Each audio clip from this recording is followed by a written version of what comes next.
Hello everyone and welcome to Burnt Toaster Productions. I'm your host, Burnt Toaster. The final part of Khaj's adventure is here. He has faced off against the dragon threat and destroyed those diseased vermin from that one castle.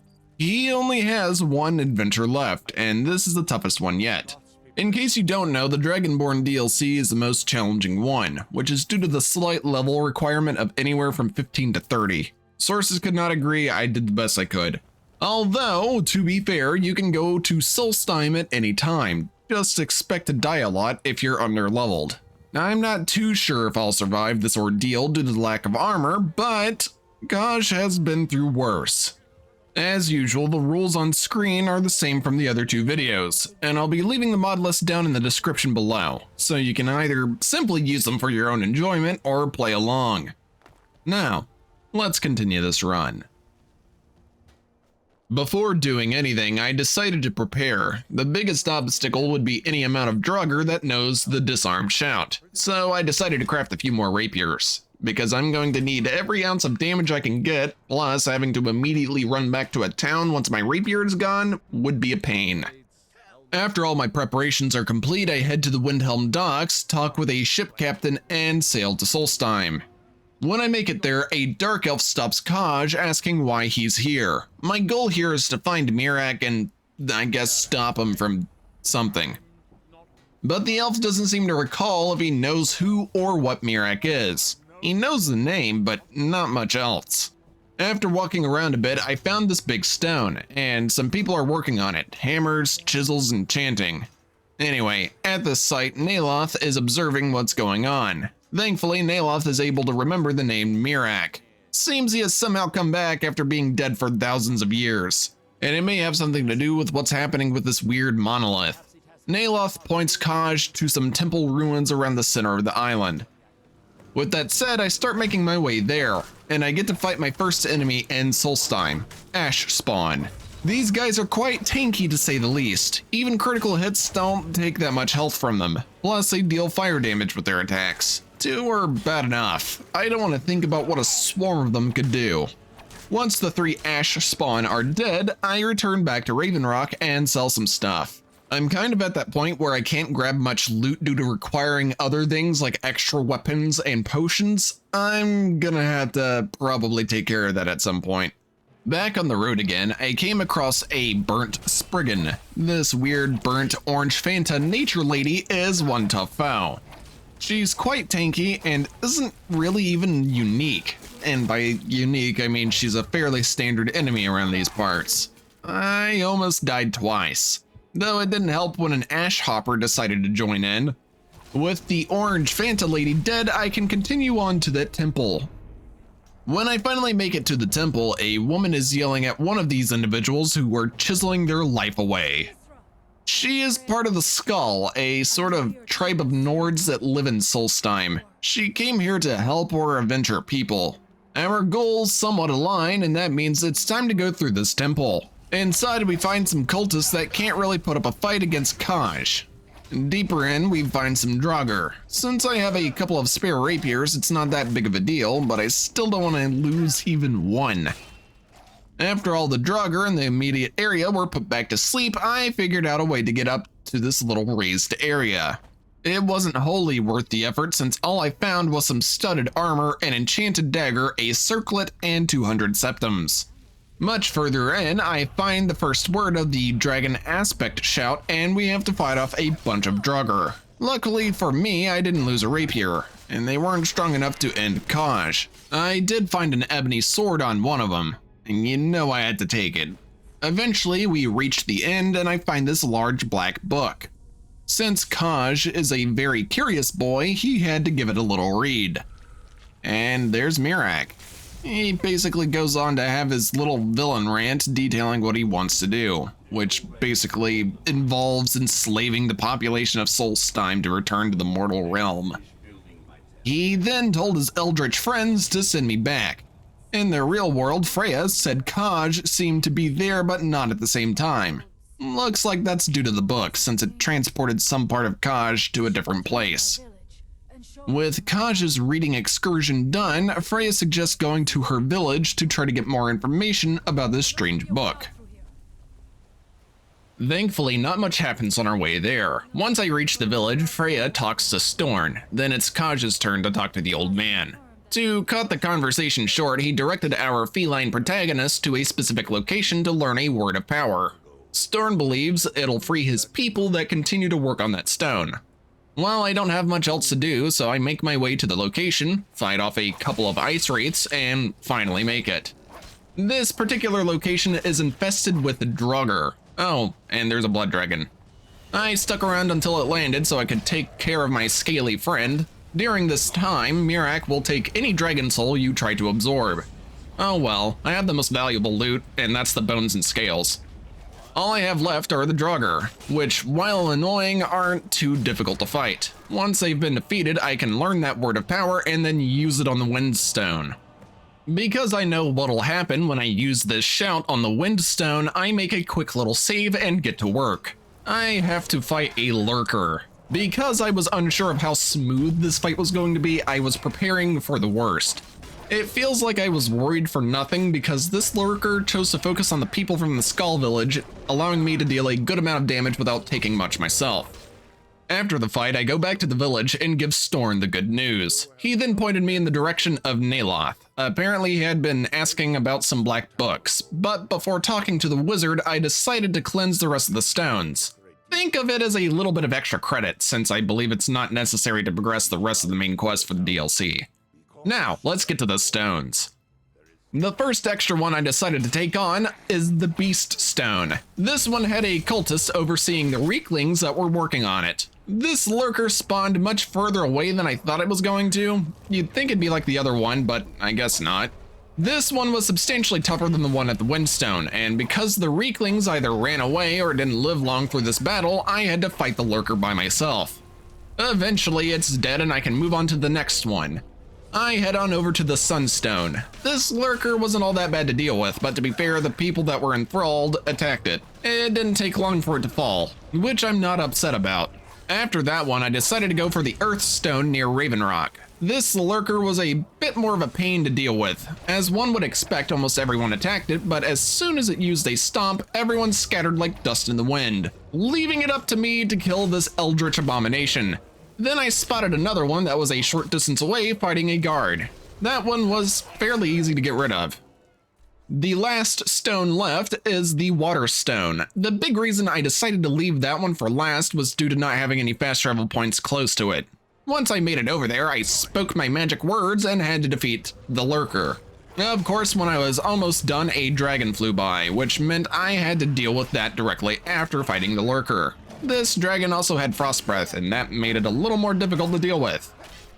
When the dragon is dead, I can finally go visit Naloth and ask some questions regarding this book. Before heading out to find Naloth, I decided to level up, mostly so there's a little less struggle in fights because some of them will probably take a while. Since I decided to cleanse those stones, I didn't have to go very far before reaching Tel Mithryn. When I'm there, I find him in his tower and talk to the man. He tells me he knows where to find another book that should be of use to me. Looks like it's located in some Dwemer ruins, and from the sounds of it, there'll be a little puzzle solving. Naloth came up with the idea that both of us could have a chance of getting that book. I'm not thrilled since it means he'll be a temporary companion, but I can't really do anything about that. When Khaj and Naloth get over there, they have to clear out some undesirable individuals first. After that bit of fighting, Naloth explains that we'll have to restore the steam supply to the reading room in order to get that book out. In order to get that steam going, I'll have to acquire some control cubes. This dungeon took me a nice little while to get through. It's mostly because my sense of direction is abysmal, but this place is also a bit like a maze. And then I have to fend off metallic fiends along the way. Anyway, I gather all the cubes, go back to that main area, put them in their spots, and head back to the reading room. Looks like that did it, and that'll allow Khaj to get his grubby little mitts on that book. Naturally, he reads it and lands in the Apocrypha, which is pretty much just Hermaeus Mora's realm. It's essentially another dungeon crawl in terms of gameplay. You've got loot, enemies, and some extra little hazards while you try to get to the end of it. Surprisingly, I found it easier to navigate through, although the enemies are a fair amount tougher here than the Dwemer ruins. Also, I have to give props to the people who designed this area. It's really trippy and drives in the eldritch horror theme they were going for. Regardless, my first combat encounter was with a lurker and a couple of seekers. The lurker, while somewhat tanky, isn't all that difficult. The seekers, however, aren't the most fun things to fight. They typically use ranged attacks and are a little spongy themselves. They'll also clone themselves, which essentially doubles their damage potential. The good thing is, it is really easy to tell a clone from a normal one. The clones don't have nearly as much health, so even if you do get a little bamboozled, you won't have to deal with the clone for very long. Most of what you'll fight in the Apocrypha will be seekers, with a couple of lurkers sprinkled into the mix. Once I reach the end of this green and black hellscape, there's a really big book. When Khaj goes to open it, Hermaeus Mora drops by to talk to him. Khaj tells the weird eyeball tentacle monster that he's not willing to serve him just to defeat Miraak and go back home. Mora does help at least a little bit by giving Khaj the second word of power for the Bendwell shout. There's a slight issue though. Miraak knows the final word and Khaj will need it to reach Miraak. Hermaeus Mora knows it as well, but will only give it to Khaj if he can somehow convince the skull to part with their secrets. Now that the sleep paralysis demon of scholars is gone, I can choose to enhance one of Khaj's shouts. I have to in order to get out of here, and well, it's not like he'll be using it. He hates shouting, like most cats. With that done, Khaj gets over to the village and speaks to Storn. He tells him what Mora wants, and Storn accepts that this offer will be the only way to stop Miraak. Since he is the current shaman, it's up to him to keep his people's secrets safe, but also up to him to determine when to give them away. So I give Storn the book and he gets impaled by Hermaeus Mora's tentacles. Mora keeps his end of the bargain and gives Khaj the last word of power so he can challenge Miraak and finally put an end to this madness. In the Apocrypha, Khaj has to look for these strangely titled books while fighting enemies. There's a place further in that will require each book to be placed on its corresponding pedestal. You basically just have to look at the title and the picture on the pedestal. It's not really a tough puzzle, but it may at least stop you in your tracks for a few moments. The big reason I skipped over a lot of footage centered around finding those books is simply because it's more of the same. More seekers with the occasional lurker to break up the slight monotony. When Khaj makes it to chapter 6, he's got some more seekers to eliminate. Naturally, because seekers are denizens here, the weird green water doesn't hurt them. But it can and will hurt Khaj if the tentacles don't slap him first. I almost killed this one seeker, but I can't really do anything about it now. If this were a normal playthrough, I'd have a bow or some magic I could use. Instead, I have to reload a save since it wouldn't get back into striking range. This time the seekers are destroyed and Khaj learns one of the words for dragon aspect. Once that's done, a dragon pops by. Khaj has to use his Bendwell shout to tame it. Although before he could, it almost turned him into a freezer burnt popsicle. I hit it with the shout, and now Khaj gets to ride a dragon so he can reach Miraak. Except this time he gets some control over it. It's not the smoothest ride. I'd hate to imagine what it looked like in first person. You don't get a lot of control over the dragon itself. You can only really tell it to attack this or that enemy and, well, land. Even if you don't get much say over what it does, it still looks pretty cool. Anyway, the dragon finally lands and Miraak is here. From what he says, this was all an excuse to get Khaj here so he could use his soul to return and become the master of his own fate again. Bad news for him, Khaj isn't about to let that happen. The fight with Miraak is a bit of a tough one. This man isn't holding back quite like Khaj is. He's using all sorts of shouts and spells. He'll move around after so much damage has been dealt to him, making it a pain to stick close as a melee character. And there will be a couple of times where Miraak teleports and absorbs the soul of a dragon, which gives him all of his health back. This one's going to take a minute. Near the end of the fight, Khaj was running pretty low on healing supplies, probably because I didn't prepare as thoroughly as I should have. I was still able to manage though, and when he decided to use his little teleporting ability, Hermaeus Mora dropped by and impaled Miraak with one of his tentacles. Now Khaj can loot all of his stuff and get out of this eldritch hell. Back in the real world, Freya is relieved to hear that Miraak is dead and it was thanks to Storn's sacrifice. She also tells Khaj not to let Hermaeus Mora control him. With that said, this run is mostly finished. There's still one thing I need to do before I close the tale of Khaj for good.